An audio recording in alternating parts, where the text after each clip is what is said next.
प्रजां बगुलाम्बे करुत्वन्नं पयोरेतो अस्माशुदन्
रघुवंशनाथं कारुण्यरूपं करुणाकरन्तं श्रीरामचन्द्रं शरणं प्रपद्ये मनोजवं शरणं प्रपद्ये भक्ति भक्त भगवंत गुरु चतुर नाम बपुए तिनके पद वंदन किए नाशय गुरुर् ब्रह्मा गुरुर्विष्णु गुरुर्देवो महेश्वरा गुरुर्साक्षात् परब्रह्म तस्मै श्री गुरुवे नमः तस्मै श्री गुरुवे नमः तस्मै श्री गुरुवे नमः। बोलो राघवेंद्र सरकार की, रामचंद्र भगवान की, शेरों वाली मैया की, दुर्गा मैया की।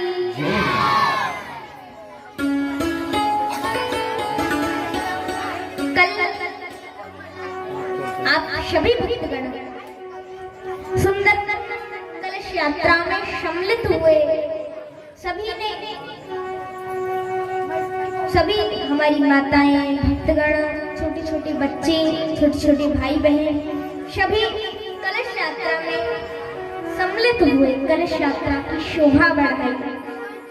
हमारे छोटे छोटे नन्हे मुन्ने भाई बहन पूरी कलश यात्रा में सम्मिलित हुए। सभी छोटे छोटे भाई बहनों के लिए जो कलश यात्रा में सम्मिलित हुए उन सभी के लिए एक बार जोर। हमारी बहनों ने कलश उठाया, तैयार होकर उन बहनों के लिए भी एक बार जोरदार तालियां। और हमारी भक्तिमती माताएं, सभी भक्तिमती माताओं के लिए भी जोरदार तालियां जो कलश यात्रा में गई थी। और कुछ माताएं जिनको घर के कामकाज थे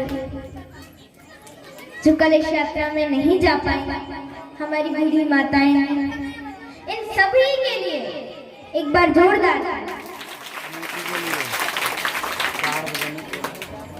और हमारी कमेटी के लिए भी जिन्होंने पिछली बार भी कथा करवाई थी, कथा का आयोजन रखा था पिछली साल नवदुर्गा की, जब नवदुर्गा थी तब भी सुंदर भव्य श्रीमद् भागवत कथा का आयोजन रखा था। इस वर्ष श्री राम कथा का आयोजन किया गया है। तो हमारी कमेटी के सभी सदस्यों के लिए एक बार जोरदार ताली।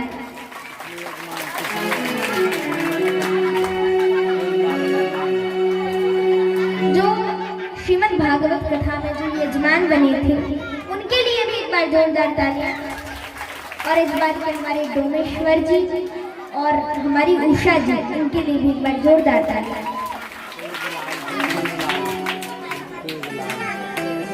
सभी के लिए एक बार जोरदार तालियां। अभी आवाज नहीं है, जरा और जोर से बजाओ ना। और कल जो कलश यात्रा में जो डीजे आया था, जिनका डीजे था वगैरह, जिनकी बग्गी थी, उनके लिए भी एक बार जोरदार तालियां। इस कलश यात्रा में कथा में जिन जिन भक्तों ने सहयोग किया है उन सभी के लिए एक बार जोरदार तालियां। अरे जरा जोर से ताली बजाओ। चलो एक बार जोर से जयकारा लगा दो। बोलो कृष्ण कन्हैया लाल की, राघवेंद्र सरकार की। तो आज हम कथा में, द्वितीय दिवस की कथा में हम प्रवेश करेंगे। कल तो थोड़ी देर ही, थोड़ी सी कथा प्रारंभ की थी। आज हम कथा में आगे चलेंगे। उससे पहले सभी भक्तगण मिलकर के कुछ क्षणों के लिए भगवान नाम का, हरि नाम का, प्रभु नाम का, राम नाम का आश्रय ले लेते हैं। सीताराम सीताराम सीताराम कहिए, जाहि विधि राखे राम, ताहि विधि रहिए। सीताराम सीताराम सीताराम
इस ज्ञान गंगा में डुबकी लगाएंगे, गोते लगाएंगे,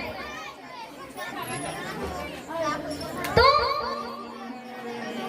आप 9 दिन तक कथा तो सुनेंगे, किंतु आपका कथा सुनने का फल क्या प्राप्त होगा? आप कथा तो सुनेंगे, पर कथा से मिलता क्या है, क्या प्राप्त होगा, क्या मिलेगा हमें,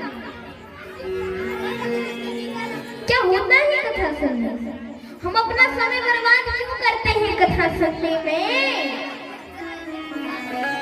इस समय में हम कुछ भी कर सकते हैं।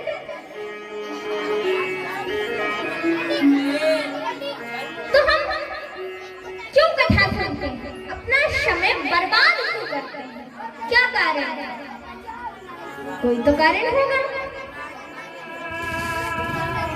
क्यों सुनते हैं हम कथा?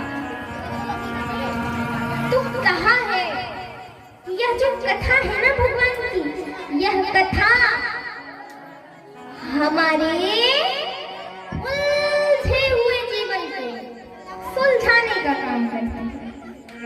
कैसे? देखो,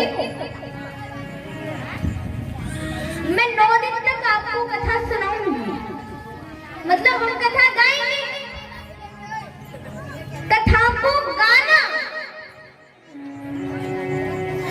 कथा को गाना, फिर उसके बाद कथा को सुनना, भगवान की कथाओं को गाना, भगवान की कथाओं को सुनना और सुनी हुई कथाओं को समझना। और यही तक नहीं, इससे भी बड़ी बहुत बड़ी बात है क्या? इतना ही भगवान की कथाओं को गाना, भगवान की कथाओं को सुनना और भगवान की सुनी हुई कथाओं को, राम जी की सुनी हुई कथाओं को समझना। और समझने के अलावा एक चीज और है, क्या? सुलझना।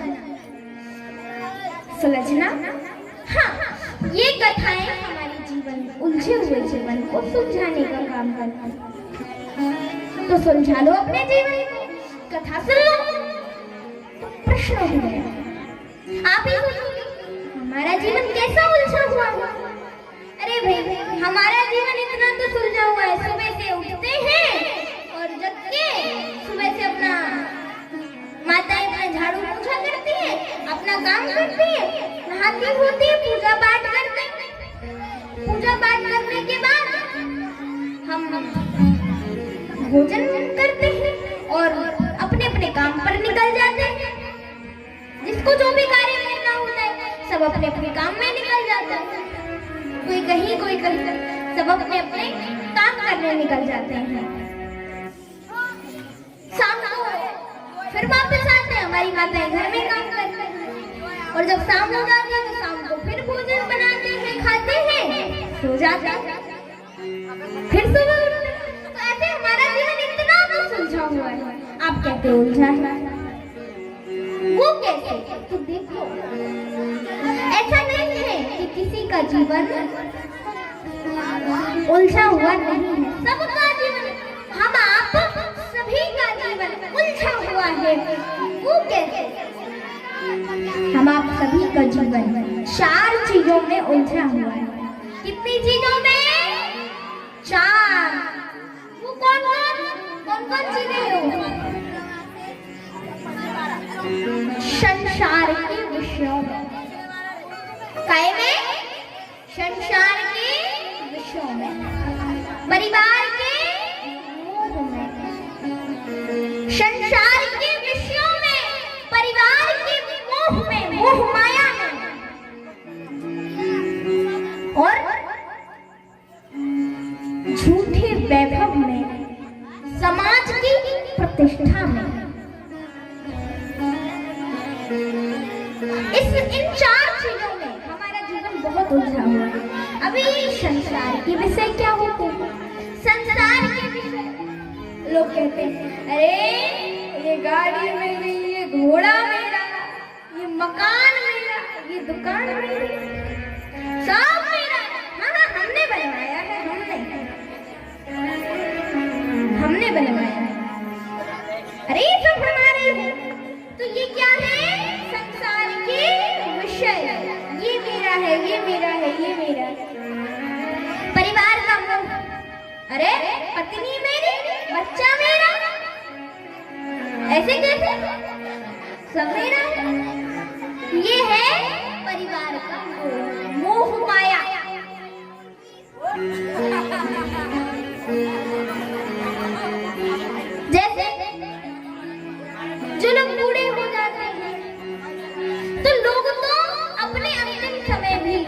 परिवार का मोह। अरे भैया, हमारे जाने के बाद हमारे परिवार वालों का क्या होगा, अपनी नहीं सोचते, तो ये है परिवार का मोह। मरते समय भी अपनी याद नहीं कि भैया हमें थोड़ा भजन करना चाहिए, तो मरने के बाद हमारा क्या होगा, ये नहीं। हमारे मरने के बाद, हमारे जाने के बाद हमारे परिवार वालों का क्या होगा, हमारे बच्चों का क्या होगा। तो ये होता है परिवार का मोह, मोह माया।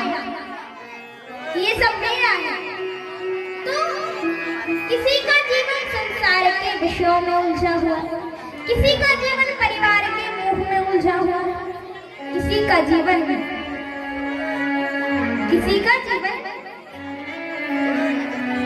समाज की प्रतिष्ठा में और झूठा वैभव। समाज में हमारी प्रतिष्ठा हो। अरे लोग अपनी समाज में अपनी प्रतिष्ठा करवाने के लिए कि भैया हमारा खूब नाम हो, पता नहीं क्या क्या पाप कर्म कर देते हैं, ये नहीं सोचते कि क्या होगा, हम कौन सा पाप कर रहे हैं, क्यों कर रहे हैं, हमें ये नहीं करना चाहिए, ये कुछ नहीं। हमारा बस नाम होना चाहिए, हमारी प्रतिष्ठा होनी चाहिए समाज में, सब हमारा सम्मान करे। उसके लिए क्या पता क्या क्या कर देते हैं, जो भी पाप जो भी बनता है वो सब करते हैं।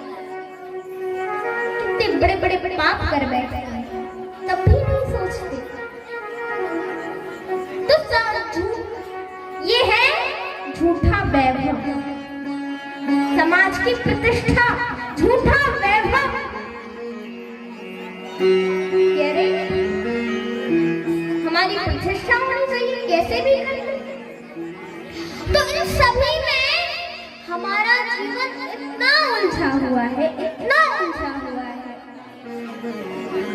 कि हम यही भूल जाते कि हमारा इस संसार में जन्म हुआ किस लिए। देखो, हम आप सभी का इस संसार में जन्म क्यों हुआ, कोई ना कोई कारण होगा, तभी तो भगवान ने हमें इस संसार में जन्म दिया। होगा कि नहीं, आप ही सोचो, होगा कोई कारण, तभी तो भगवान ने हमें संसार में भेजा मनुष्य बनाकर। तो क्या कारण हो सकता है, सबके जन्म के कोई ना कोई कारण है। जैसे कभी कभी हम भी सोचते हैं कि हमारा जन्म संसार में क्यों हुआ, फिर सोचते हैं कि भगवान ने हमें संसार में जन्म इसलिए दिया कि हम लोगों को शिक्षा दें।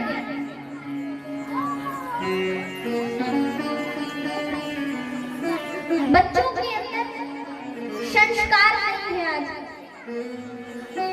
इस कलयुग में बच्चों के अंदर संस्कार नहीं लगे।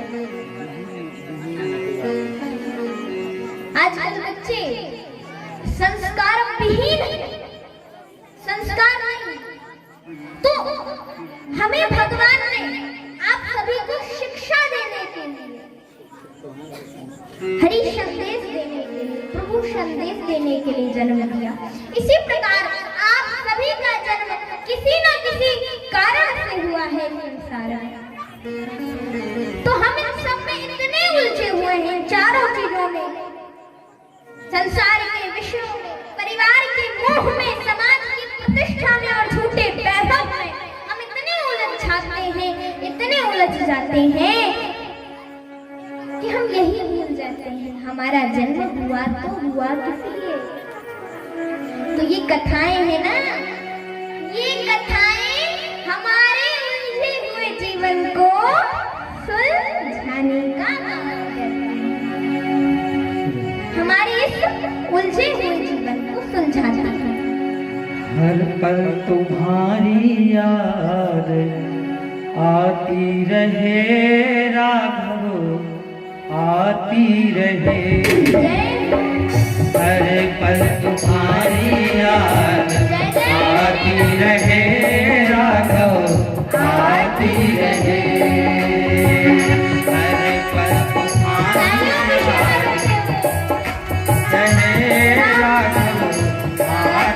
रहे, तेरी छवि मन को भाती रहे, हर पल तुम्हारी रहे, राघव आती रहे।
के गीतों में तेरी हंसी है, बुलबुल के गीतों में तेरी हंसी है, बातें गोने गाती रहे, हर पल तुम्हारी याद आती रहे, आती रहे, हर पल तुम्हारी याद आती रहे, आती रहे।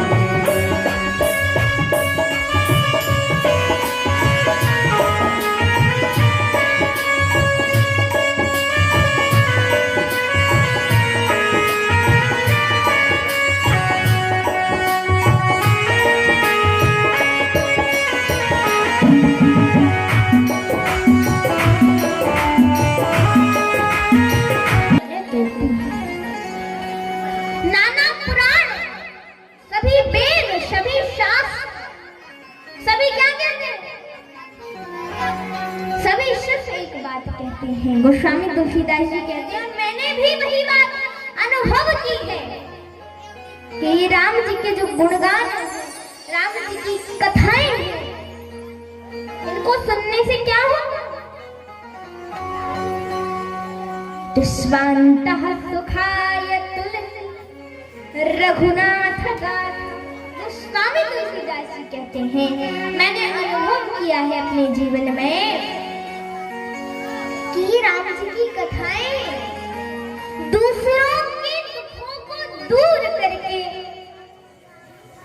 दूसरों को तो सुख की अनुभूति करवाते ही करवाते हैं, और साथ साथ स्वांतः सुखाय तुलसी रघुनाथ गाथा। स्वयं के स्वांतः सुखाय तुलसी, स्वयं के दुखों को दूर करके स्वयं के सुख की अनुभूति भी करवाती हैं ये राम जी की कथाएं। स्वांतः सुखाय तुलसी, तुलसी तुलसीदास जी कह रहे हैं, कैसी कथा? रघुनाथ गाथा, राम जी की कथा है। तो यह राम जी की कथाएं हमारे दुखों को दूर करके हमें सुख की अनुभूति करवाती है और हमारे उलझे हुए जीवन को सुलझाने का काम करती है। और इतना ही नहीं, ये जो कथाएं हैं ना, ये कैसी है? देखो, इससे मुझे एक बहुत सुंदर चुटकुला याद आ गया, माता ध्यान से सुनना। एक सेठ जी थे, भगत जी थे, गांव के बड़े आदमी थे, भगत जी थे। तो वह घर पे पड़े रहते थे, कुछ काम नहीं करते थे। कुछ काम नहीं करते थे, बस पड़े रहते थे। खाया पिया सो गए। लेकिन उनकी पत्नी बड़ी धर्मात्मा थी, बहुत कथाएं सुनने जाता था। पर सेठ जी, भगत जी उनको कुछ काम नहीं।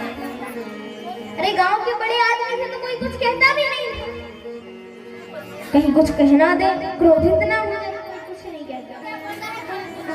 एक दिन पत्नी को थोड़ा घर में ज्यादा काम पड़ गया तो पत्नी बोली, देखो सुनो, आज मुझे ज्यादा काम है तो मैं सत्संग में नहीं जा पाऊंगी, पास में सत्संग चल रहा है तो मैं जा नहीं पाऊंगी।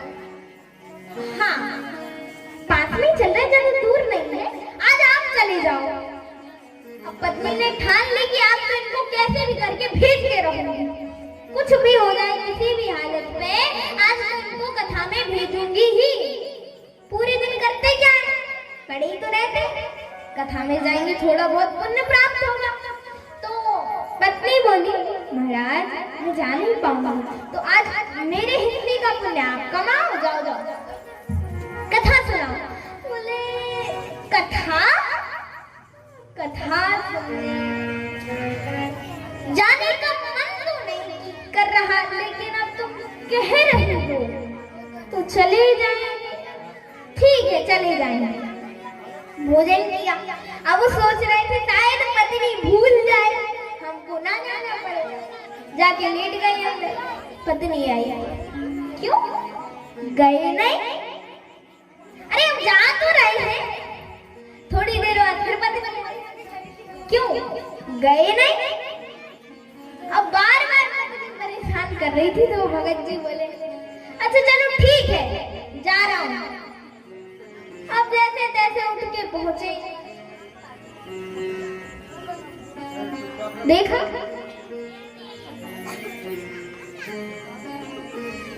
हाँ कथा चल रही है। पत्नी ने सही कहा, थोड़ी देर देख लेता हूँ बैठ के क्या कैसा है।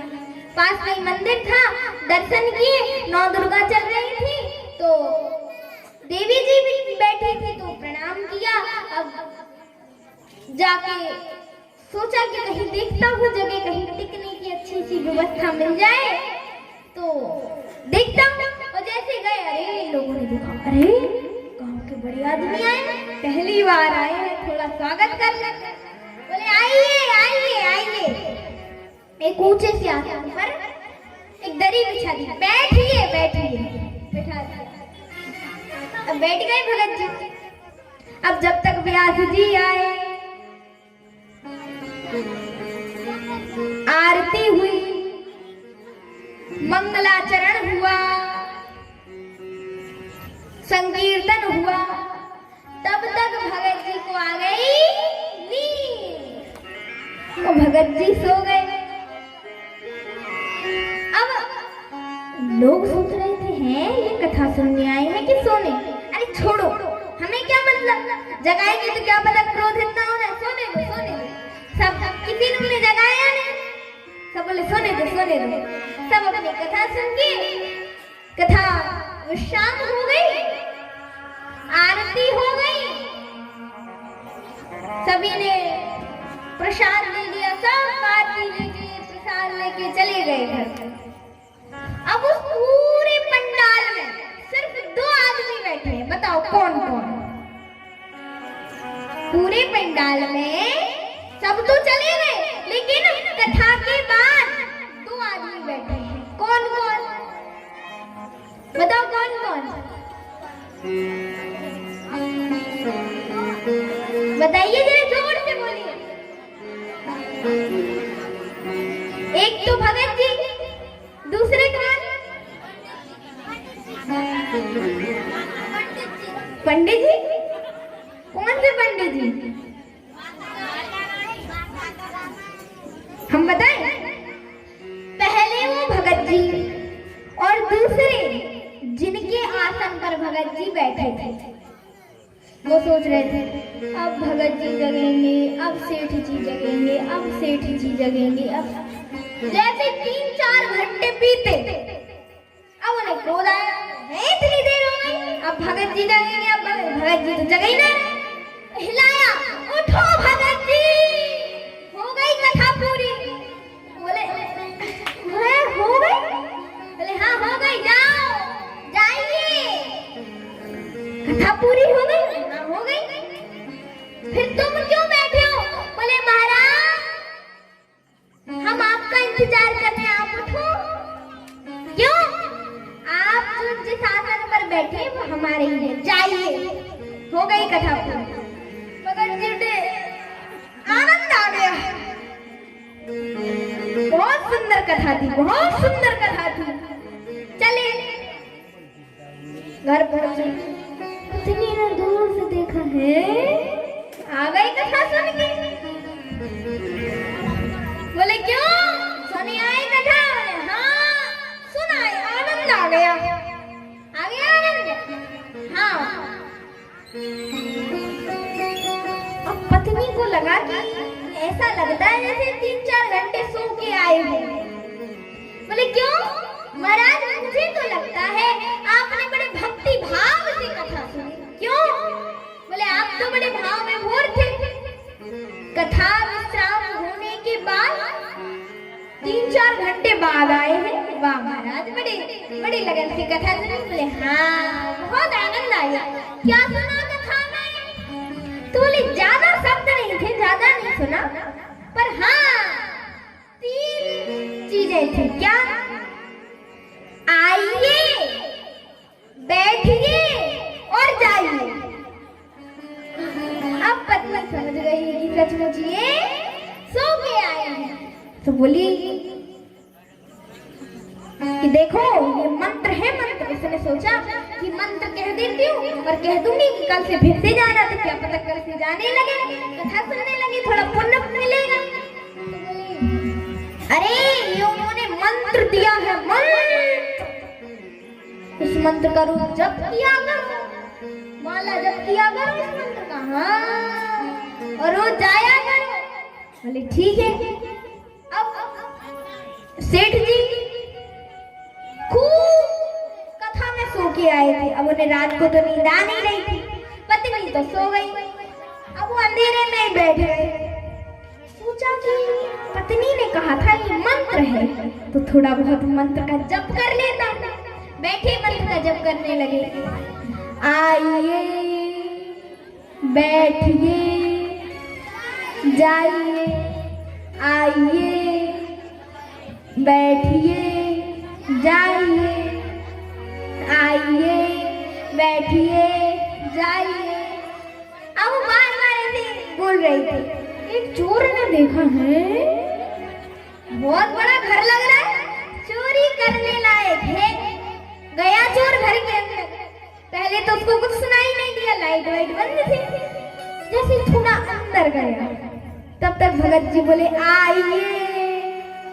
चोर ने सुना आइए, लगता है किसी ने मेरी पैरों की चलने की आवाज सुन ली।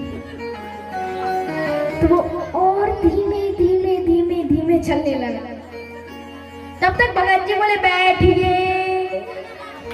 अब उसने सुना बैठिए, लगता है किसी ने मुझे देख लिया।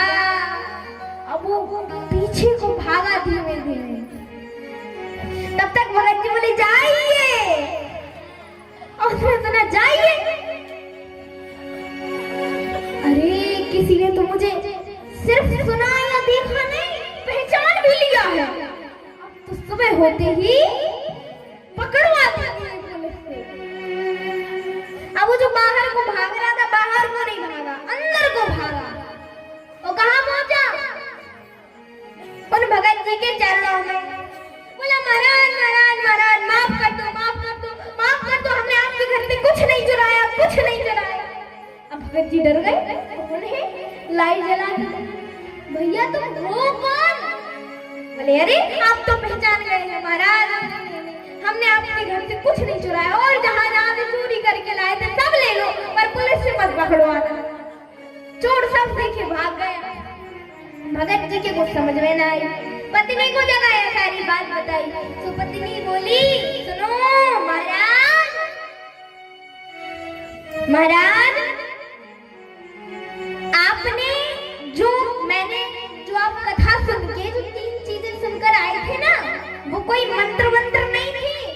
आप सच्ची कथा में जा करके झूठे शब्द लेकर आए और उन झूठे शब्दों ने सच्चे चोर को आपके चरणों में डाल दिया। तो अगर आप उसी सच्ची कथा के सच्चे शब्द लेकर आते तो आपके अंदर जो झूठे चोर है ना, काम, क्रोध, लोभ, मोह, ये भी आपके अधीन हो जाते, ये भी आपके चरणों में।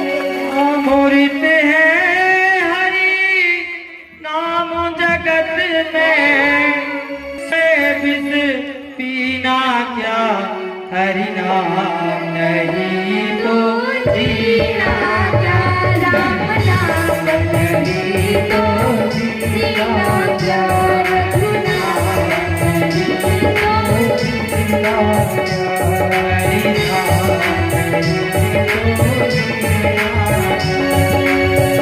अमृत है हरि नाम जगत में, अमृत है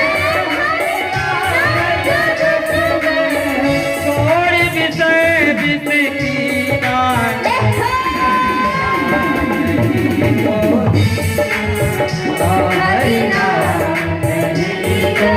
जीना क्या, हरि नाम नहीं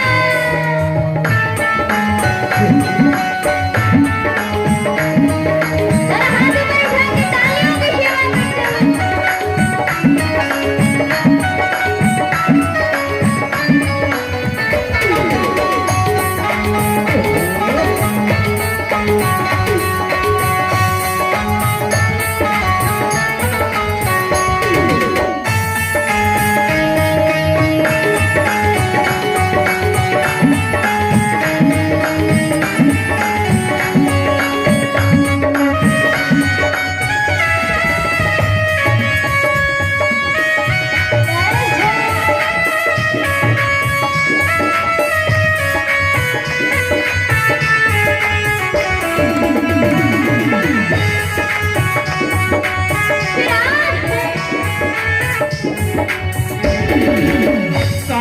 सदा अपने रस डोले, ना जाने कब सर चढ़ बोले। साल सदा अपने रस डोले, ना जाने कब सर चढ़ बोले। साल सदा अपने रस डोले, ना जाने कब सर चढ़ बोले।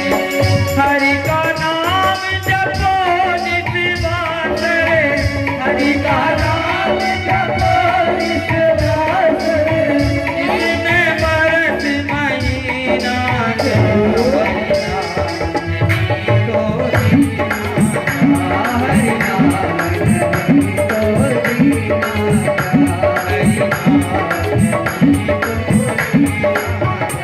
हरि नाम नहीं तो जीना।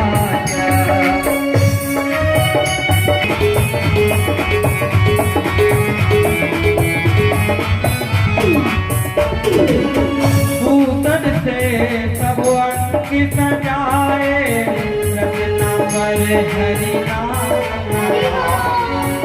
भूषण से सब अंकित जाए, रचना पर हरि नाम लगाए।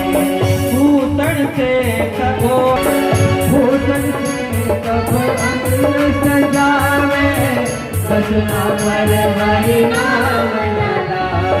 डर और नगीना हरि नाम हरि नाम नहीं तो जीना।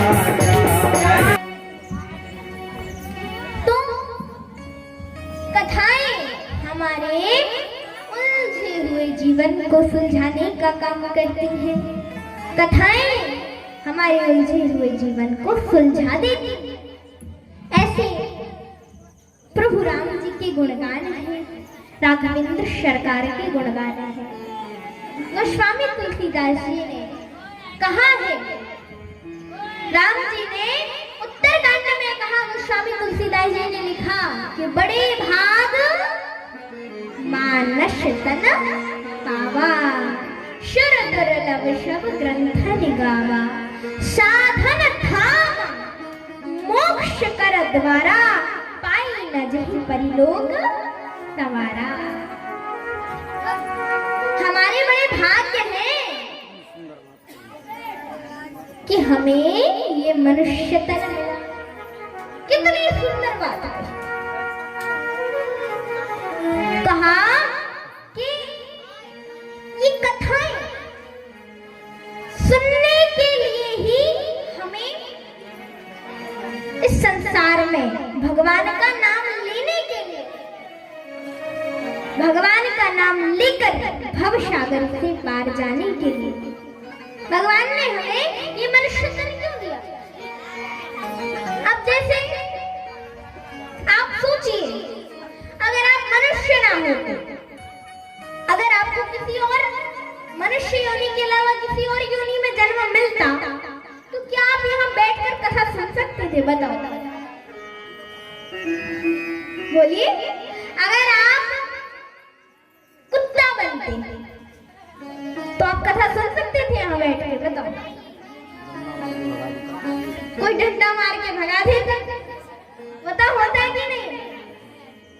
कुछ भी बन गया, यहाँ बैठकर कथा सुन सकते थे? कदापि। तो हमें ये मनुष्य तन सिर्फ और सिर्फ कथा सुनने के लिए मिला। अब आप मनुष्य योनि में आपको जन्म मिला है, आप यहाँ कितनी आराम से बैठकर कथा सुन रहे हैं। समझ रहे हैं इस बात को? समझ रहे हैं? तो इसी प्रकार हमें ये मनुष्य तन क्यों मिला? इसलिए मिला कि हम भगवान का भजन करें और भगवान का भजन करके इस भव सागर से पार हो जाए। और यही समय है कि हम भगवान का भजन कर लें। अब लोग कहेंगे कि हम बूढ़े हो जाएंगे तब करेंगे भजन, बूढ़े हो जाएंगे तब करेंगे भजन। और जब बूढ़े कब होंगे? जब कानों से सुनाई नहीं देगा, आंख से दिखाई नहीं देगा, पैरों से चलते नहीं बनेगा, हाथ से कुछ करते नहीं बनेगा, तब हो जाएंगे बूढ़े, तब कथा सुनेंगे।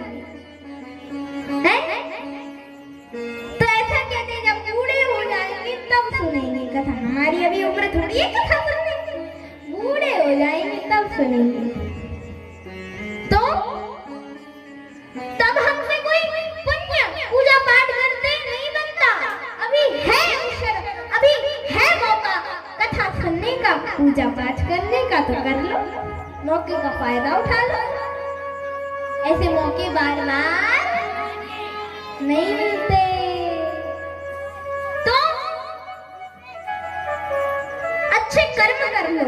देखो, किसी ने कहा है, अच्छे बुरे कर्मों की पूंजी सबके साथ में, पूंजी सबके साथ में, अच्छे बुरे कर्मों की पूंजी सबके साथ में, पूंजी सबके साथ में, अच्छे बुरे कर्मों की पूंजी सबके साथ में, हाँ पूंजी सबके साथ में, अच्छे बुरे कर्मों की पूंजी सबके साथ में, पूंजी सबके साथ में, सभी वो खिलौने जिनकी, सभी वो खिलौने जिनकी, सभी वो खिलौने जिनकी, सभी वो खिलौने जिनकी, चाबी प्रभु के हाथ में, अच्छे बुरे कर्मों की पूंजी सबके साथ में, अच्छे बुरे कर्मों की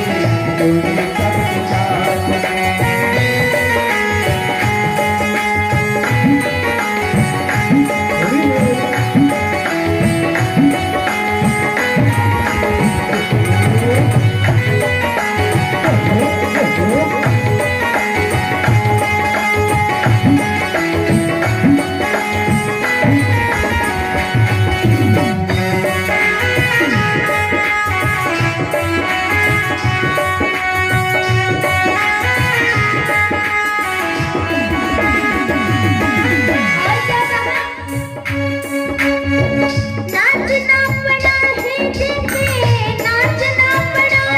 जिसे उसने हमें नचाया है। नाचना पड़ा है जिसे उसने हमें नचाया है। करना पड़ा है जैसे उसने हमसे कराया है। करना पड़ा है जैसे उसने हमसे कराया है। नाचना पड़ा है जैसे उसने हमें नचाया है। नाचना पड़ा है जैसे उसने हमें नचाया है। कहीं बरसात कहीं धूप कहीं छाया है। कहीं बरसात कहीं धूप कहीं छाया है। कहीं बरसात कहीं धूप कहीं छाया है। कहीं बरसात कहीं धूप कहीं छाया और है। क्या कहा?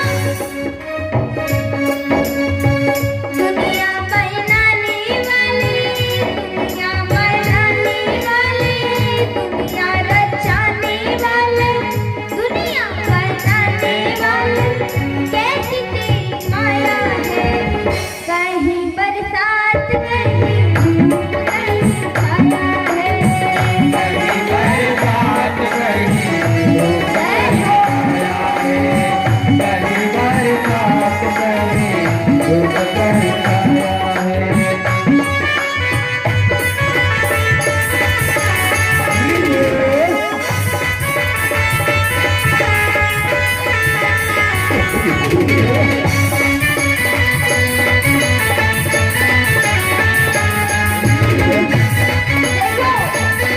देखो क्या कहा? अच्छे बुरे कर्म पूंजी सबके साथ में। हम जो अच्छे बुरे कर्म करते हैं ना, इनकी पूंजी सबके साथ में। जो हम अच्छे बुरे कर्म करते हैं, जैसे आप सभी कथा सुनते हैं, तो यही पुण्य, इसी पुण्य के प्रताप से ये सब, ये धन पैसा, ये सब थोड़ी काम आना है अंतिम समय। सिर्फ और सिर्फ भजन काम आएगा आपके अंतिम समय। जब आप ऊपर जाएंगे तब क्या काम आएगा? सिर्फ भजन। अच्छे बुरे जो आपने अच्छे कर्म किए हैं, आपने जो अच्छे बुरे कर्म किए हैं, सिर्फ और सिर्फ वही साथ आते हैं। कहते हैं ना कि हम खाली हाथ आए थे और खाली हाथ जाना, ना हम कुछ लेके आए थे ना कुछ लेके जाना। मुट्ठी बांध के आए थे और हाथ पसारे जाना है। हम ना कुछ लेके आए थे ना कुछ लेके जाना है। सिर्फ और सिर्फ जो अच्छे बुरे कर्मों की, जो अच्छे कर्मों की, जो बुरे कर्मों की जो कुंडली है, सिर्फ हम वही साथ लेकर जाएंगे और कुछ हमारे साथ नहीं जाएगा। और कोई घर परिवार वाले प्रेम करते हैं आप, उनसे कोई प्रेम नहीं जाएगा साथ। सिर्फ सब शमशान तक रहेंगे और कोई साथ नहीं जाने वाला। सिर्फ अच्छे बुरे कर्म। तो अच्छे बुरे कर्मों की पूंजी सबके साथ में और सभी को खिलौने जिनकी चाबी प्रभु के हाथ में। कैसी चाबी? हम सब क्या है? खिलौना है। सिर्फ और सिर्फ एक खिलौना है जिनकी चाबी भगवान के हाथ में है। और भगवान जैसा चाहते हैं हमें वैसे ही नाचना पड़ता है। जो भगवान हमसे करवाते हैं हमें वही करना पड़ता है। तो ये प्रभु की माया है, भगवान की माया है।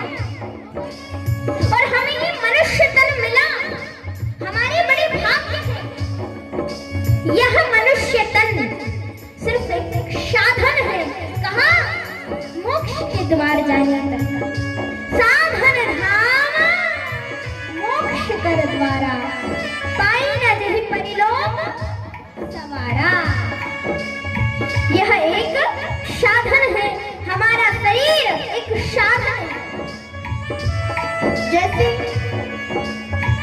हमें किसी नदी से इस पार से उस पार जाना है तो एक साधन की आवश्यकता है, एक नाव की आवश्यकता है।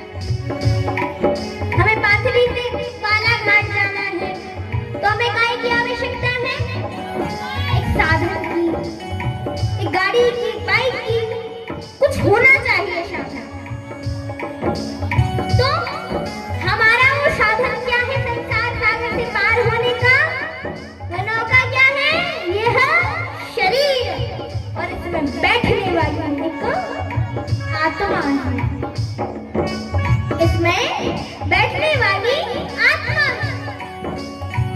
तो हमारा ये शरीर एक साधन है, हमें ये मनुष्य तन संसार सागर से पार जाने के लिए मिला है। तो हमें कथाएं सुननी चाहिए, और जब तक यह मानस इस मानस में नहीं बैठ जाता, यह मानस इस मानस में नहीं बैठ जाती, तब तक हम संसार सागर से पार नहीं जा पाते। तो सब कुछ कराने वाला कौन है? भगवान।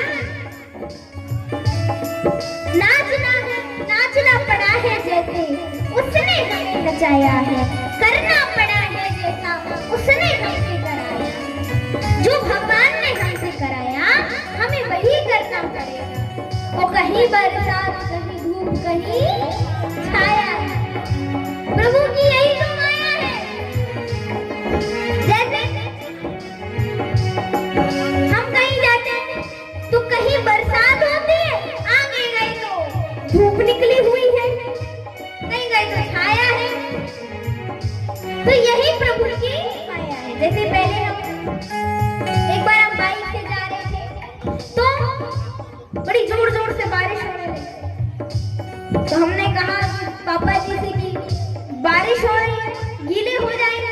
आगे गए तो आगे धूप निकली थी, आगे बरसात हो ही नहीं रही थी, लगी नहीं रहा है कि यहाँ बरसात हो रही है। तो यही प्रभु की माया है, कहीं बरसात है, कहीं धूप निकली हुई है, कहीं सूरज है, कहीं चांद है, कहीं छाया है। ये सब प्रभु की माया है। कहीं बरसात, कहीं धूप, कहीं छाया है। जय हो।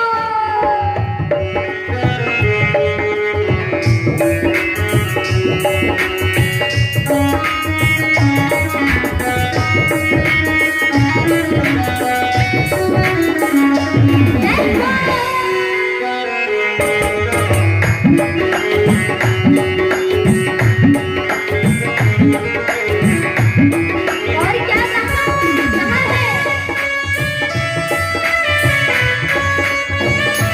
हरि बोल। श्री राम हाथ उठा के तालियां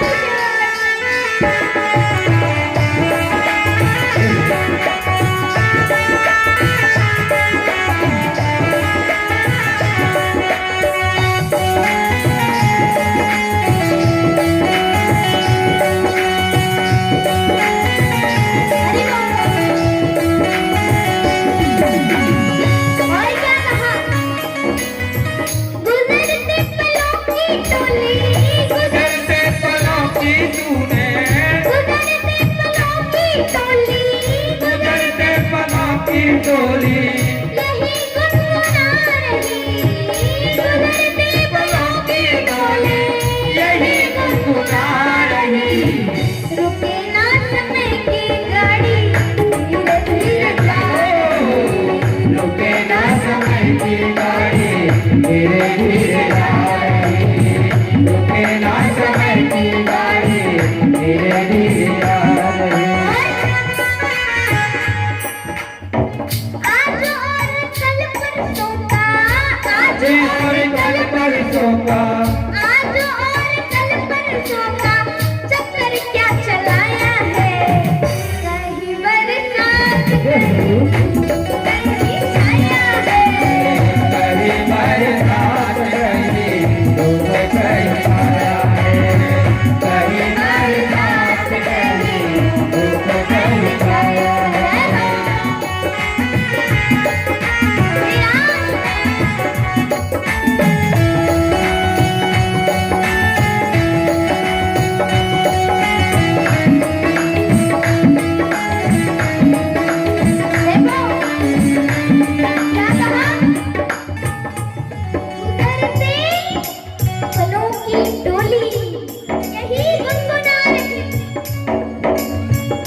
धीरे धीरे जा रही है। हमारा ये जीवन कैसे, जो मौका एक बार मिल जाता है ना, फिर वो दूसरी बार नहीं आने वाला। वो घड़ी जो होती है ना, उसकी सुई को पकड़ के हम पीछे कर सकते हैं, किंतु ये जो समय है, ये जो वक्त है, इसकी सुई को पकड़ के पीछे नहीं कर सकते। तो यह जो समय है ये चलता जाता है, इसकी गाड़ी चलती जाती है, रुकती नहीं है।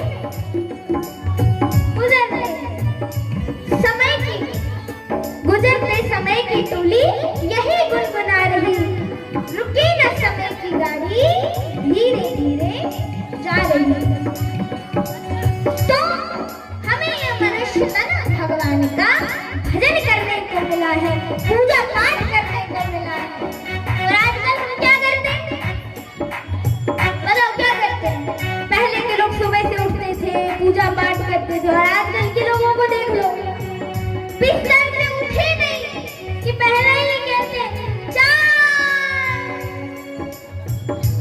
पत्नी जी बिस्तर पे चाय लेके आ जाती, लो लो पियो पियो, फिर उठो। अब जब वो चाय पीते उसके बाद ही अपने चरण बेड के नीचे रखते हैं। तो आजकल के लोग की ये हालत है। एक भक्त जी बोले, देवी जी हम तो सुबह से बहुत जल्दी उठ जाते हैं, 4 बजे उठ जाते हैं। बड़ी अच्छी बात है, आप 4 बजे उठ जाते हैं, पर आप 4 बजे से उठ के करते क्या है? जैसे हमारी माता है सुबह 4 बजे उठ जाती है। एक बात बताओ, कौन कौन माताएं सुबह 4 बजे उठ जाती है? कौन कौन सुबह 4 बजे उठ जाता है? हाथ उठाओ। कोई नहीं, तो हाथ उठाओ ना, शर्म क्यों कर रहे हो? उठाओ हाथ। हमारे बच्चे ज्यादा जल्दी उठते हैं, हमारी छोटी छोटी बहनें कितने बजे उठते हो? 4 बजे कि 5 बजे? 4 बजे।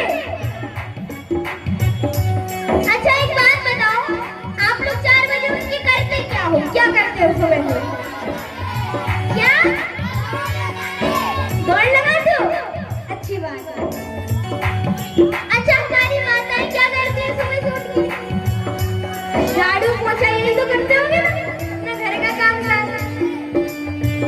तो ऐसे हमने उनसे पूछा कि सब माताएं अपना सुबह से उठ के काम काज करती हैं, पर आप क्या करते हो सुबह से उठ के? सुबह 4 बजे से उठ के क्या करते हो? तो बोले कुछ नहीं, बस चाय की व्यवस्था ढूंढते हैं। हमने कहा चाय की व्यवस्था? बोले हाँ, हमारी पत्नी तो सुबह से जग नहीं पाती, तो हमें ही जग के दूध लाना, सब कुछ तैयार करना, सब चाय बनाए के पी लेते, तब हमारी पत्नी जी उठती। तो हम सुबह से 4 बजे जग के क्या करते हैं? चाय की व्यवस्था ढूंढते हैं। पहले के लोग चाय की व्यवस्था ढूंढते थे सुबह से उठ के। पहले के लोग सुबह से उठे, उठकर धरती माता को प्रणाम, अपना जिन बिस्तरों पर हम सो रहे थे उनको अच्छे से रखा, ताकि वो आज सुविधा दे रहे हैं, आज भी सुविधा देते रहे। उसके बाद स्नान ध्यान किया, पहले सूर्य देव को नमस्कार किया, देवी देवताओं की पूजा की, जो भी नित्य पूजा करते थे सब पूजा पाठ कर लेते थे। उसके बाद हर काम पूजा पाठ की बारी ही करते थे। और आजकल के लोग सुबह से उठे, कहीं तकिया पड़ी है, कहीं कुछ जाके सोफे पे बैठे, इधर बैठे उधर बैठे, समय निकल गया। तो ऐसा नहीं, हमारा धर्म है कि हम सुबह से उठें, सुबह से उठ करके धरती माता को प्रणाम करें कि हे माता, हम पूरे दिन आपके ऊपर चलते फिरते हैं, थूकते हैं, ये सब करते हैं, तो हमें आप माफ करना। प्रणाम करके फिर अपने बिस्तर को सही से रखें, नहाए धोएं, पूजा पाठ करें, उसके बाद हर कार्य करें। तो हमें भगवान ने जन्म गाय के लिए दिया, पूजा पाठ के लिए, कथा भागवत सुनने के लिए। अब ऐसी पूजा पाठ नहीं, कैसे होता है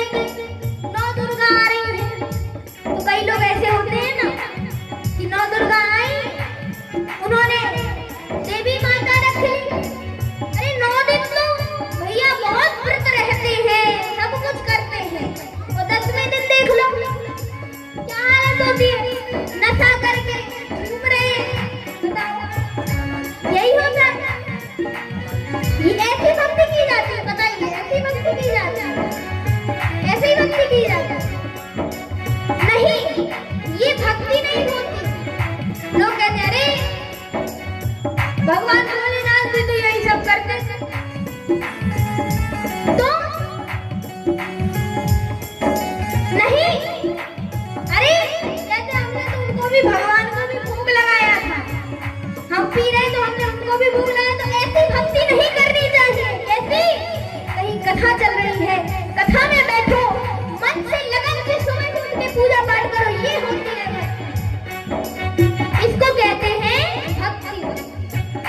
तो यही इसी सब करने के लिए, यही सब करने के लिए, पूजा पाठ करने के लिए, कथा भागवत सुनने के लिए भगवान ने हमें इस संसार में, इस पृथ्वी लोक पर मनुष्य तन की, मनुष्य योनि में जन्म दिया है।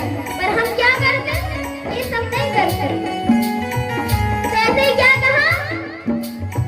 गुजरते पलों की टोली, गुजरते समय की टोली, यही गुनगुना रही, गुजरते समय की टोली, यही गुनगुना रही।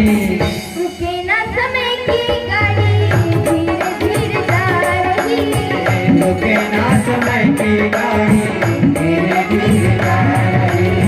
रुके ना समय की गाड़ी, धीरे धीरे जा रही, रुके ना समय की गाड़ी, धीरे धीरे जा रही।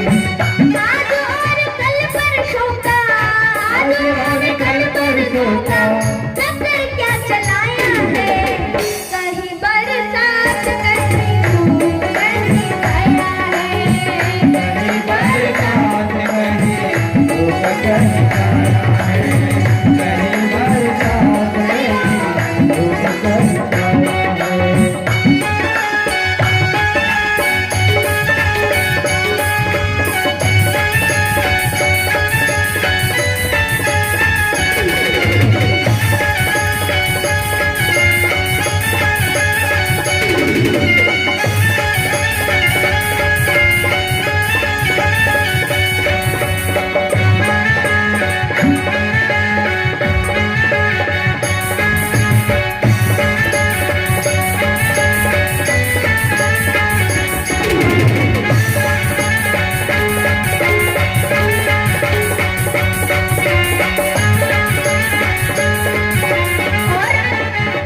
और क्या कहा? ऊंचे ऊंचे पर्वत हैं, ऊंचे ऊंचे पर्वत हैं, आसमां को चूमते, आसमां को चूमते। ऊंचे ऊंचे पर्वत हैं, बादलों को छू रहे, ऊंचे ऊंचे पर्वत हैं, बादलों को छू रहे। ऊंचे पर्वत हैं, आसमां को चूमते। ऊंचे ऊंचे पर्वत हैं, आसमां को चूमते। क्या कहा? ऊंचे ऊंचे पर्वत हैं, आसमां को चूमते, बादलों को छूते। कैसे? अरे ऊंचे ऊंचे पहाड़ हैं कि उन पे चढ़ो ना तो बादल भी नीचे दिखाई देने लग जाते हैं, बादल भी नीचे हो जाते हैं, इतने ऊंचे ऊंचे पर्वत हैं। ऐसे ऊंचे ऊंचे पर्वत काय को? आसमां को चूमते, बादलों को छू रहे। ऐसे ऊंचे ऊंचे पर्वत हैं, ऊंचे ऊंचे पर्वत हैं, ऊंचे ऊंचे पर्वत, पर्वत हैं, ऊंचे ऊंचे पर्वत हैं, बादलों को छू रहे, ऊंचे ऊंचे पर्वत हैं, बादलों को छू रहे।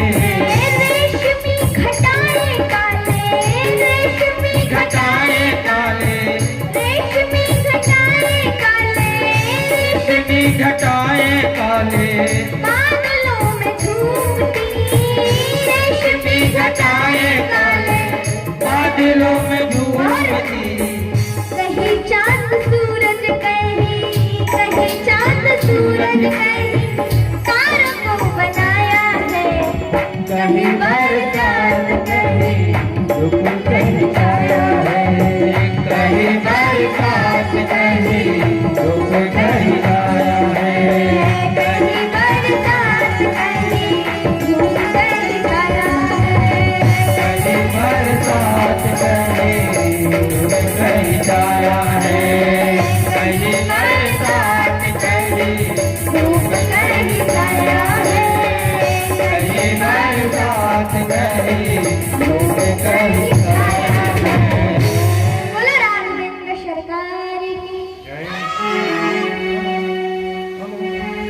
Hello hello hello hello. हमारे बीच में उपस्थित है नेत्रा के सरपंच साहब श्री संतोष लिल्लारे जी। मैं उनसे अनुरोध करूंगा कि मंच पर आए और साधु जी का पुष्प गुच्छ से स्वागत करें। साथ ही हमारे बीच में उपस्थित है हमारे ग्राम पाथरी की सरपंच महोदया श्रीमती कांता नकपुरे जी। उनसे भी अनुरोध करूंगा कि मंच पर आए और साध्वी जी का पुष्प गुच्छ से स्वागत करें। साथ ही हमारे सार्वजनिक नवदुर्गा उत्सव समिति के अध्यक्ष प्रसादी नकपुरे जी, आप भी नेत्रा के सरपंच साहब, पाथरी की सरपंच महोदया, और हमारे साथ ही हमारे बीच उपस्थित है श्रीमती विजया देवी पिछोड़े जी, पूर्व जनपद सदस्य। आपसे भी अनुरोध करेंगे कि मंच पर आए और साध्वी जी का पुष्प गुच्छ से स्वागत करें। हमारे बीच में उपस्थित है जसवंत भैया, जमींदार साहब हट्टा, पाथरी के अध्यक्ष।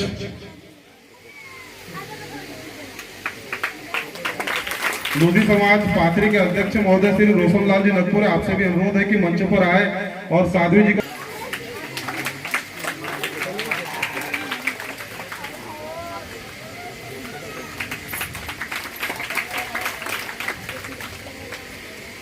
जोरदार ताली बजनी चाहिए।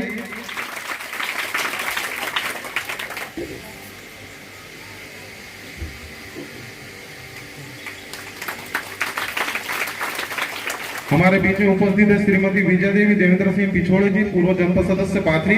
आपसे भी अनुरोध है कि परम पूज्य साध्वी देवी का दीक्षित जी का पुष्प गुच्छ से स्वागत करेंगे।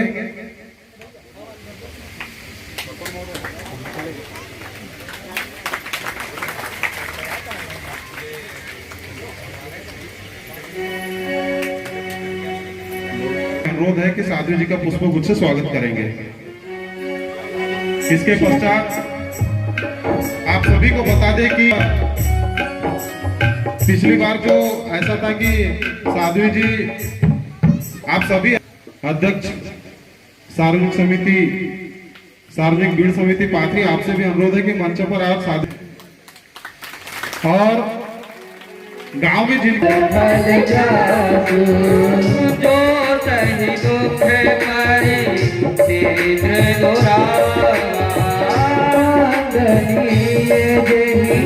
जग जस पाया सोने मंगल में सत्य समायु जो जग जान तीरथ राजू राम भक्ति जय सुर सरदारा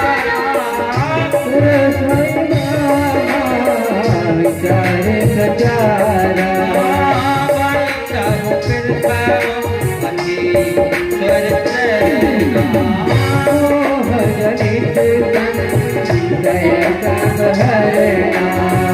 हरि हरि कथा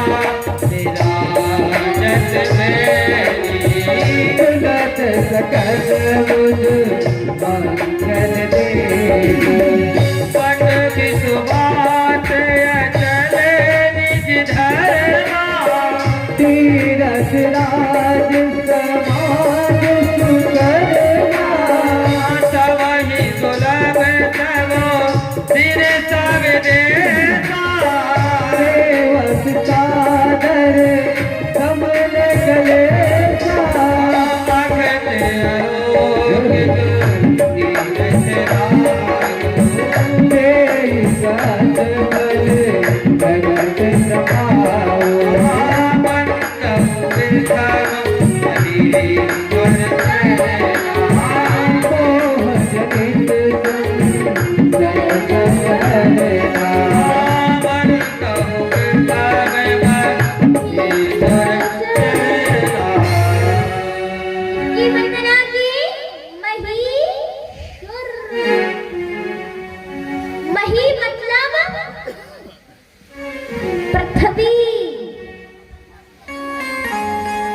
मही मतलब होती है पृथ्वी और सुर मतलब देवता।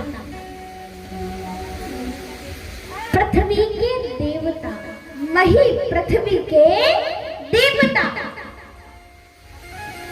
महीशुर चरना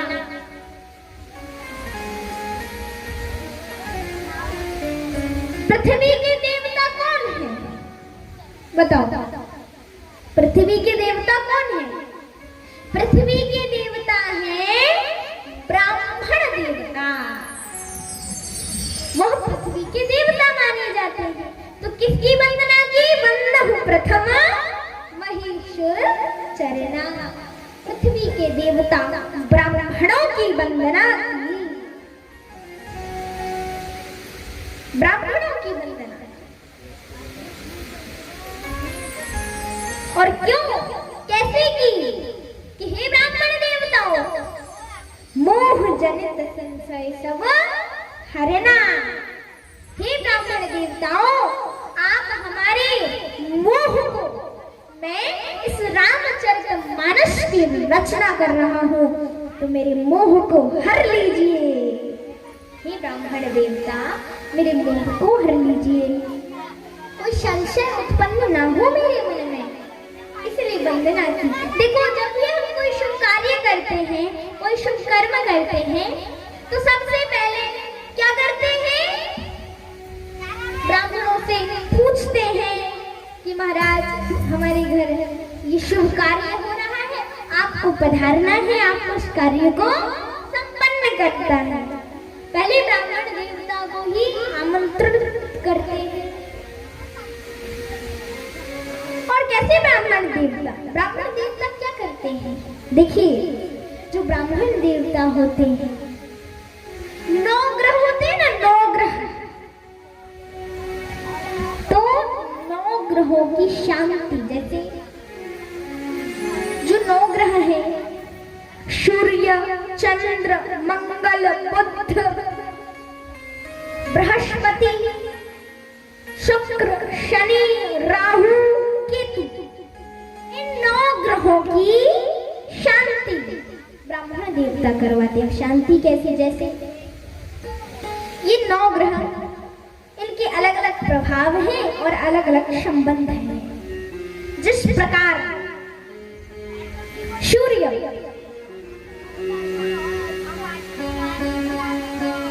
अगर जैसे हमारी कुंडली में किसी भी संतान की, किसी भी बच्चे की कुंडली में अगर सूर्य उच्च का है और वह बालक अपने पिता की, अपने भाई की, अपने पिता की बात नहीं मानता, अपने दादा की बात को नहीं मानता है, बड़े बुजुर्गों की बात को नहीं मानता, तो उसका वो उच्च का सूर्य भी अशुभ फल प्रदान करने लग जाता है। या फिर किसी व्यक्ति की कुंडली में चंद्रमा उच्च का है, किंतु वह अपनी दादी की, अपनी माँ की, बड़ों की आज्ञा का पालन नहीं करता, तो वह उच्च का चंद्रमा भी अशुभ फल प्रदान करने लग जाता है।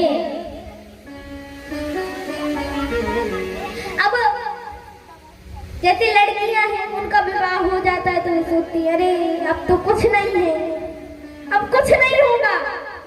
लेकिन नहीं, विवाह के बाद जो सास होती है, ससुर होते हैं, उनको ही हम अपने माता पिता मानते हैं। तो अगर हम ससुराल जाने के बाद अगर हमारा सूर्य उच्च का है और हम अपने ससुर की बात को नहीं मानते हैं, तो वह उच्च का सूर्य भी अशुभ फल प्रदान करने लग जाता है। अगर हमारी कुंडली में मंगल उच्च का है, हम अपने भाई की बात नहीं मानते हैं, तो वह उच्च का मंगल भी अशुभ फल प्रदान करने लग जाता है। अब भाई विवाह के बाद देवर जी, जेठ जी, ये बड़े भाई, यही भाई स्वरूप होते हैं, तो हम इनकी बात को नहीं मानते हैं, तो हमारा वो उच्च का मंगल भी अशुभ फल प्रदान करने लग जाता है। इसी प्रकार सभी ग्रहों के अलग अलग प्रभाव हैं और इनके अलग अलग संबंध हैं। किस प्रकार? जैसे सूर्य होता है, सूर्य का संबंध हमारे खून से, रक्त से है।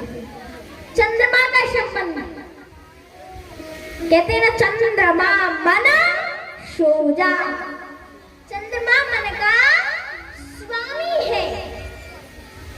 चंद्रमा का संबंध मन से है। और मंगल, मंगल का संबंध पृथ्वी से है। मंगलो भूमि पुत्रश्च ऋण हरता धन प्रा, मंगल धरती का पुत्र है, तो मंगल का संबंध धरती से है। बुध का संबंध परिवार से है।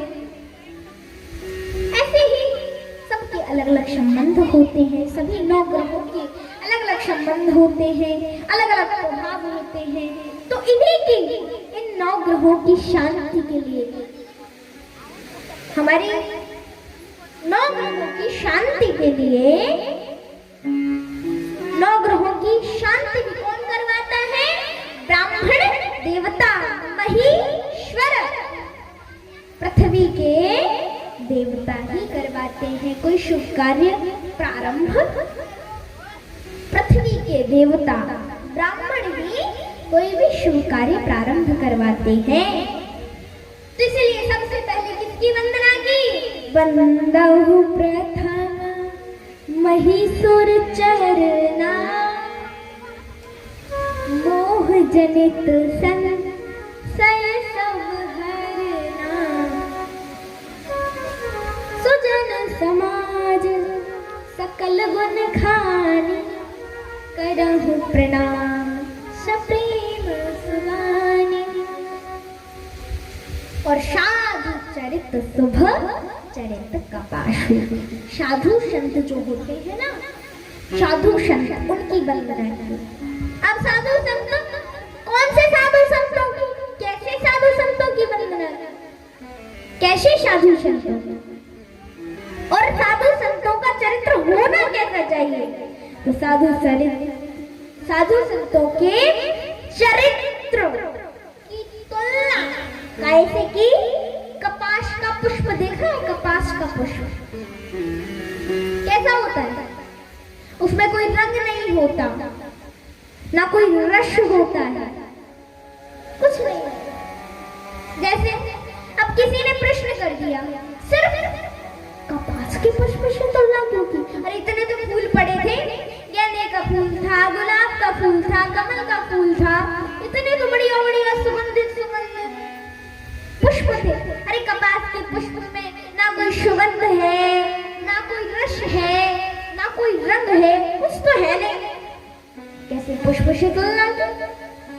तो कहा देखो, कपास का पुष्प है ना, कपास का फूल, साधु संतों का चरित्र कपास के पुष्प की, कपास के फूल की तरह होना चाहिए। कैसा? ना कोई रंग, ना कोई रस, ना कोई रंग, ना कोई रस, ना कोई सुगंध, कुछ नहीं। ऐसे ही साधु संतों का चरित्र होना चाहिए। और जिन साधु संतों का चरित्र कपास के पुष्प की तरह है, उन साधु संतों की वंदना की, उन सभी साधु संतों की वंदना की। और इतना ही नहीं, कहा मुद मंगलमय संत समाजू, जो जग जंगम तीरथ राजू, राम भगत जहाँ सुर सरी धारा, सर सही ब्रह्मा विचार प्रचारा। जहाँ साधु संतों का समाज लग जाता है ना, जहाँ कथाएं होती हैं, फिर मंदिर होते हैं, साधु संतों की संगति होती है, जब साधु संत बैठते हैं, सत्संग करते हैं, तो वह जगह पता है कैसी बन जाती है? मुद मंगलमय संत समाजू, जो जग जंगम तीरथ राजू।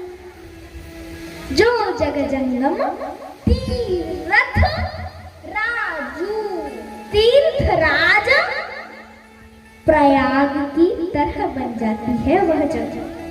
तीर्थराज प्रयाग, तुम तीर्थराज प्रयाग में 3 नदियों का संगम है। कितनी नदियों का संगम है? कौन कौन? गंगा, यमुना और सरस्वती। अब इस कथा में ये तीनों नदियां कहां से बहती हैं? अब मान लिया कि जैसे जहां कथा होती है, सत्संग होता है, तो वह जगह तीर्थराज प्रयाग बन जाती है। तीर्थराज प्रयाग में तो 3 नदियों का संगम है, तो यहाँ क्यों नहीं बह रही 3 नदियां? यहाँ भी तो बहनी चाहिए 3 नदियां। तो कहा वो 3 नदियां यहाँ बह रही हैं, किंतु किसके रूप में? गंगा, यमुना और सरस्वती। गंगा जी काय के रूप में? भक्ति के रूप में।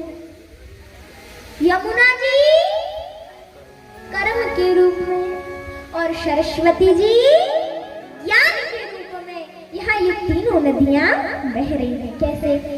आप घर पे बैठे हो, आपने कथा सुनी, भाव प्रकट हुआ, भक्ति प्रकट हुई।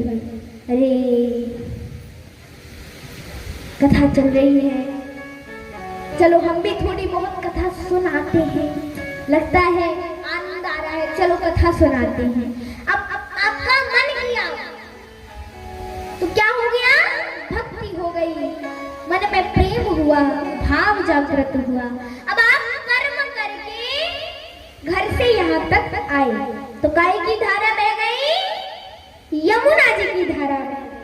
उसके पश्चात आपने कथा सुनी तो ज्ञान हुआ, ज्ञान प्राप्त हुआ, तो काय की धारा बह गई? सरस्वती जी की धारा बह गई। उसके पश्चात अब आपके अंदर और भक्ति जागृत हुई कि कल से हम और कथा सुनने आएंगे, कल से हम जरूर कथा सुनने आएंगे। तो काय की धारा बह गई? गंगा जी की धारा बह गई। तो ये तीनों नदियां यहाँ बह रही हैं, गंगा, यमुना और सरस्वती। अब गंगा जी को भक्ति रूपी क्यों कहा? तो राम भगति जहाँ सुरसर धारा, सरसई चारे प्रचारा, भगति जहाँ सुरसर धारा, सरसई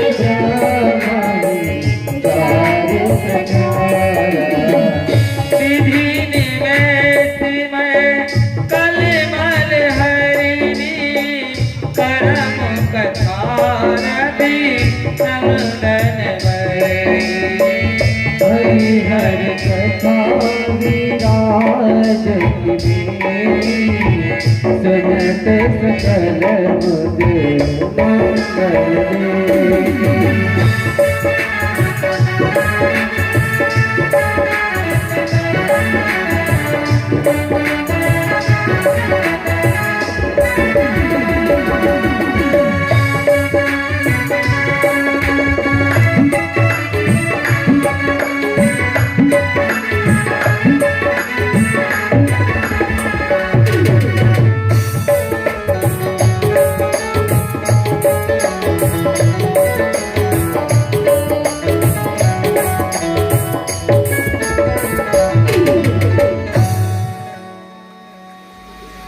कहा कि राम जी की जहाँ भक्ति होती है वहाँ सुरसर यानी गंगा जी की धार बहती है। क्यों? कहा है ना, चरणों से निकली है गंगा प्यारी। तो जहाँ भगवान की भक्ति होती है वहाँ गंगा जी की धार बहती है, इसलिए गंगा जी को भक्ति स्वरूपा। और सरस्वती जी तो ज्ञान की देवी है ही, इसलिए उन्हें ज्ञान स्वरूपा। और जो यमुना जी है, तो यमुना जी को कर्म स्वरूपा क्यों कहा गया? एक बात बताओ, यमुना जी किसकी पुत्री है? किसी को पता है यमुना जी किसकी पुत्री है? यमुना जी के पिताजी का नाम क्या है? पता है किसी को? यमुना जी की के पिता का क्या नाम है?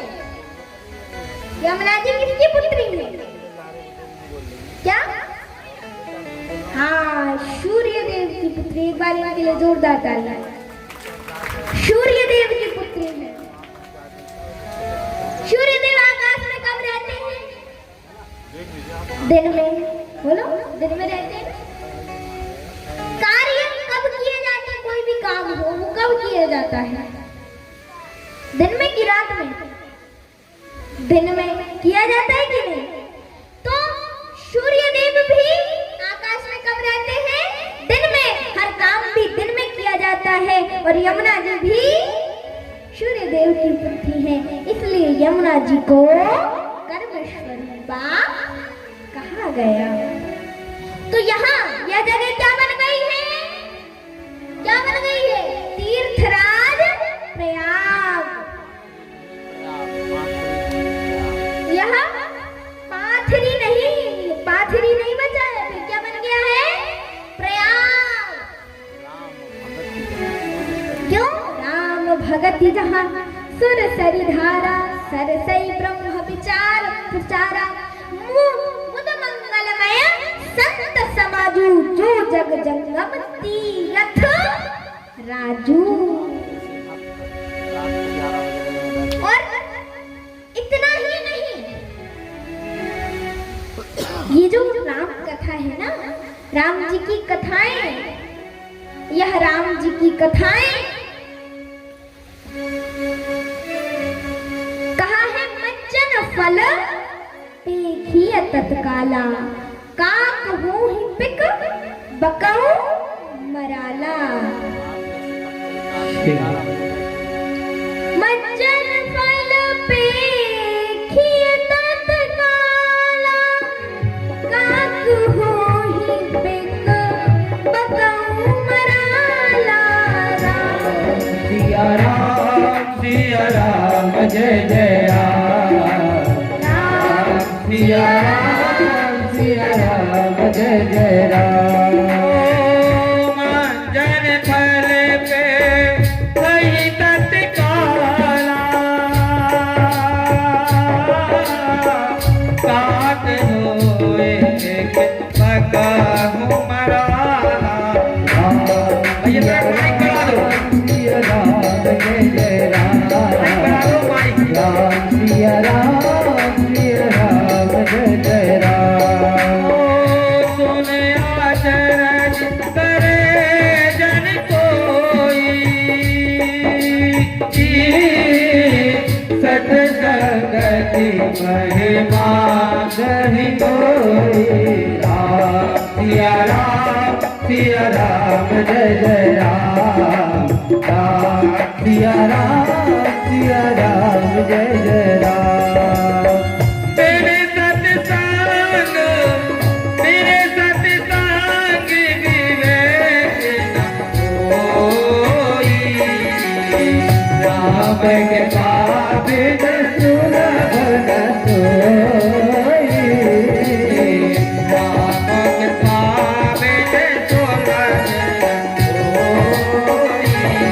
राम सिया राम जय जय राम, राम सिया राम जय जय राम, राम सिया राम जय जय राम, राम सिया राम जय जय राम। तेरे सत्संग विवेक होई, राम के पाबिन सुलभ न सोई। श्री राम तेरा जय जय राम, श्री राम तेरा जय जय राम, श्री राम तेरा जय जय राम, श्री राम तेरा जय जय राम, श्री राम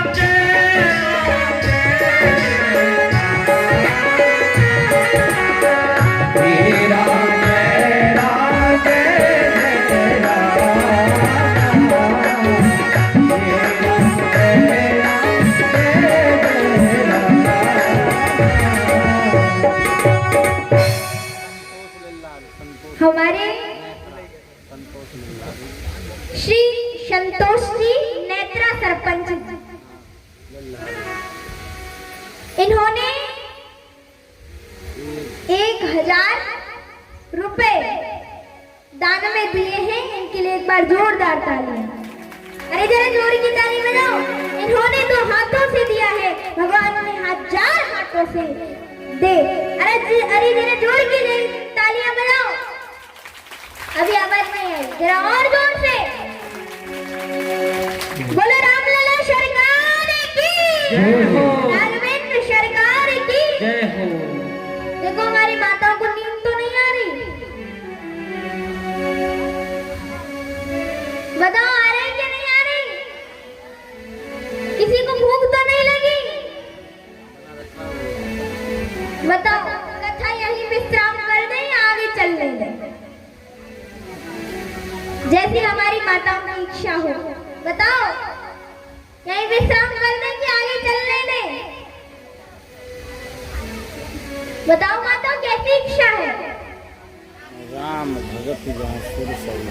हम बच्चों से नहीं पूछ रहे, माताओं से पूछ रहे हैं। बताओ माताओं कैसी इच्छा है? यही महाराष्ट्र मुखात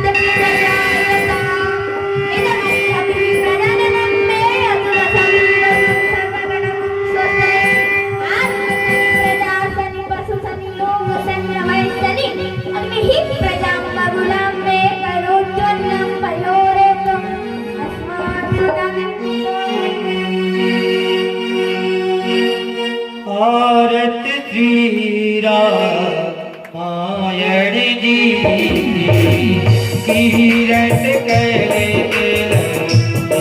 सिया की। आरत श्री रामायण जी कीरत करे सिया की।